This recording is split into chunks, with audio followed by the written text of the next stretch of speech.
I'm Isabel Turner, and this is the story of how my in-laws learned the hard way that treating family like outsiders can have serious consequences. Sometimes, the quietest person in the room holds the most power. My story is proof of that.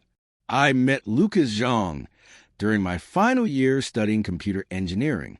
He was charismatic, ambitious, and, at first glance, seemed different from his traditionally minded Chinese family. We fell in love quickly, and though his parents were hesitant about my mixed heritage, Lucas assured me he was unwavering in his choice to marry me. Or so I believed. The trouble started subtly. My mother-in-law, Mong, would drop passive-aggressive remarks about my looks, my cooking, and, most of all, my career. A proper Chinese wife stays home to care for her family. She'd remind me at our weekly family dinners, her disapproval clear in every syllable. My father-in-law, Henry Zhang, was even worse. He simply acted as if I didn't exist. I endured their treatment, comforted by the fact that Lucas usually defended me, even if it was in a quiet, reluctant way. But everything changed when I became pregnant with our first child. The Zhangs owned Zhang Technologies, a mid-sized tech firm that had been struggling for years. Henry's outdated leadership and refusal to embrace innovation had caused the company to fall behind, losing ground to newer, more adaptable competitors. Lucas, as vice president of operations, spent his days trying to earn his father's approval while carefully nudging the company toward modernization. What no one, not even Lucas, knew was that I had been building something of my own. Over the course of our 5-year marriage, I had launched a tech startup specializing in AI-driven supply chain solutions. To keep my professional life separate from my marriage, I had used my maiden name and a network of shell companies to conceal my involvement. My company, Beacon Solutions, had grown rapidly, becoming one of the region's leading tech firms. I had never intended to use my success against the Zhangs.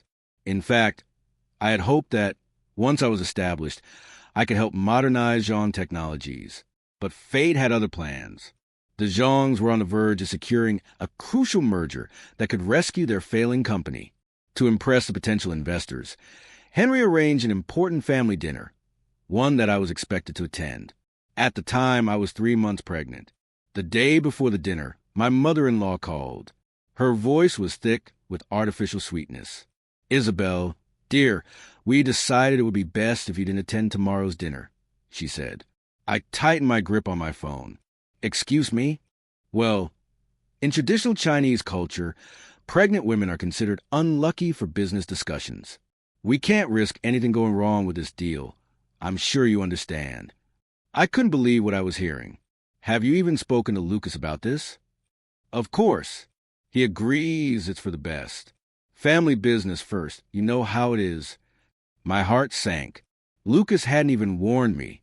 That evening when he came home, I confronted him. "Your mom called," I said. He loosened his tie, avoiding my gaze. "Look, it's just one dinner. Dad's under a lot of pressure with this merger, and if Mom thinks a pregnant woman might make the investors uncomfortable." "Do you hear yourself?" I cut him off. "You're letting them exclude your wife, the mother of your child, because of some ridiculous superstition?" He ran a frustrated hand through his hair. "Please, Isabel, don't make this harder than it needs to be. It's just business. Just business." He had no idea what was coming. I repeated slowly, "Fine, I'll stay home." Lucas exhaled in relief, completely oblivious to the steel in my voice. "Thanks for understanding. Honey, I'll make it up to you." That night, as he slept soundly beside me, I made a few phone calls. As the CEO of Beacon Solutions, I had access to resources and contacts far beyond anything Lucas could imagine. Within hours, I had every detail about Zhang Technologies' potential merger, including information Henry would have preferred stayed buried. The next morning, after Lucas left for work, I stepped into my home office and set my plan into motion. The investors Henry was courting had a well-known reputation. Deeply traditional, highly superstitious, but above all, ruthless when it came to business. While they enjoyed dinner with the Zhangs, I ensured they received a far more enticing proposal. Beacon Solutions made a competing offer, one so strategically superior that Henry wouldn't stand a chance. By the time Lucas returned that evening, The wheels were already turning. How was dinner? I asked sweetly as he loosened his tie. Perfect, he grinned, completely unaware of what had transpired. The investors loved us. Dad's confident the merger will be finalized by next week. Maybe then things can finally settle down. I smiled, thinking about the unread email waiting in Henry's inbox, the one that would shatter that confidence. That's wonderful, honey. I'm so glad everything worked out. As Lucas drifted off to sleep, I lay awake, watching the minutes tick by. In 6 hours, Henry would arrive at his office and realize the deal he'd been banking on had collapsed overnight. In 7, he'd discover that his most valuable clients were withdrawing their contracts. And in 8, he'd learn the identity of the company that had orchestrated his downfall. Some people make the mistake of underestimating the quiet ones. My in-laws were about to learn that lesson the hard way. But this was just the beginning. The real storm would break at the emergency board meeting the next morning, where secrets far beyond business would come to light. The following morning, I dressed with precision, selecting a tailored maternity suit in a deep shade of blue, a color that commanded both authority and elegance. Lucas had already left, summoned early by his father for what he assumed was routine paperwork. He had no idea he was walking into a disaster of my making. I waited exactly 2 hours before heading to Zhang Technologies' headquarters. Long enough for Henry to grasp the severity of his situation, but not long enough for him to formulate a response. Timing, after all, is everything, in both business and revenge. Since dawn, my phone had been vibrating nonstop. First, a frantic text from Lucas. Dad's losing it. Something's wrong with the merger. All our major clients are threatening to pull out. Emergency board meeting in 2 hours. Don't worry about anything. Then one from Mong, her usual venom dripping through the screen. This is your fault. I know it. Ever since you came into this family, we've had nothing but bad luck. I chuckled at that last one. They had no idea what bad luck truly looked like. Not yet.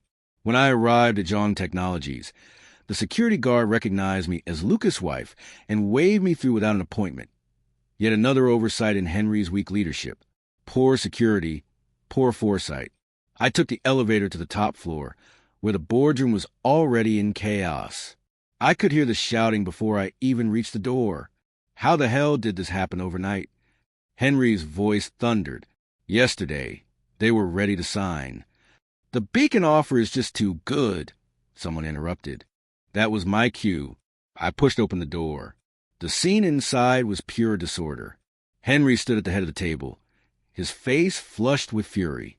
Lucas sat beside him, his tie loosened, looking as if the ground had been ripped from beneath him.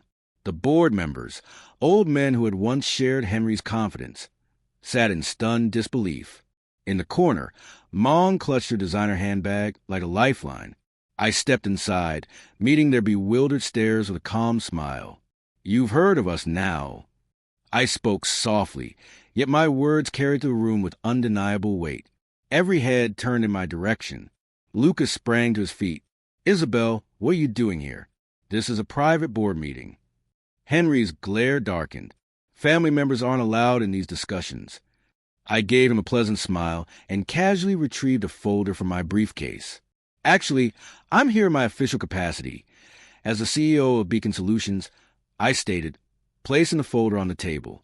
I believe you've been trying to get in touch with me all morning. The silence that followed was deafening. Lucas' complexion turned ghostly white. Henry's mouth opened and closed, struggling to form words. Mong clutched her handbag with a shaking hand. Impossible, she whispered. Henry's voice came out hoarse. Beacon Solutions is run by someone named Isabel Turner. I nodded. That's correct, my maiden name. I never changed it professionally. I settled into a chair at the table, glancing at the stunned faces around me. It's fascinating how many assumptions people make when they don't bother to look beyond the surface. Lucas barely found his voice. You're the one who sabotaged our merger. The same way you humiliated me last night. I countered smoothly. Funny, isn't it? Pregnant women aren't so unlucky after all. Just ask our investors. Oh, wait, they're my investors now. Mong finally snapped out of her stupor. You deceitful little. I raised a hand, cutting her off. Careful, Mong. You might want to hear my proposal before you finish that sentence. Opening my folder, I began distributing documents to the board members. Zhang Technologies is in a dire situation. Your major clients are leaving, your merger has collapsed, and your technology is outdated compared to mine, but I'm willing to offer a way forward. Henry's face, already flushed with rage, deepened to a dangerous shade of purple. We don't need your charity. This isn't charity, I said calmly. It's business. Beacon Solutions will acquire Zhang Technologies at fair market value. All employees will retain their positions, though naturally, there will be some adjustments in senior management. Mong shot up from her seat. You can't do this, she shrieked. I rose slowly, resting one hand on my visible baby bump. Last night, you made it clear that I wasn't family. I said, my voice unwavering. You pushed me aside because I was pregnant. For years, you've treated me like an outsider. I leaned forward slightly, letting my words sink in. Well, now you get to understand what it feels like to be on the outside looking in. The board members were already scanning my offer, murmuring amongst themselves. The numbers spoke for themselves. Zhang Technologies wouldn't survive without this deal. After a tense pause, one of the senior board members broke the silence. I've reviewed the figures. This is a strong offer. We'd be fools to reject it. Henry slumped back in his chair, utterly defeated. He had spent years trying to belittle, exclude, and erase me. Now, the very daughter-in-law he had dismissed had turned the tables, taking everything he had fought to hold on to, and the deal was sealed. Zhang Technologies became a subsidiary of Beacon Solutions. Lucas remained with the company, now reporting directly to me as my second-in-command. Together, we reshaped the business, integrating innovation and fresh strategies that Henry had refused to embrace. As for my in-laws, they never fully accepted me as family, but they learned to keep their opinions to themselves, at least when it came to business. I kept my maiden name. I remained the CEO of Beacon Solutions, and I made sure my daughter grew up knowing she never needed permission to take a seat at any table. And if anyone ever dared to exclude her, she'd know exactly what to do. She'd build her own.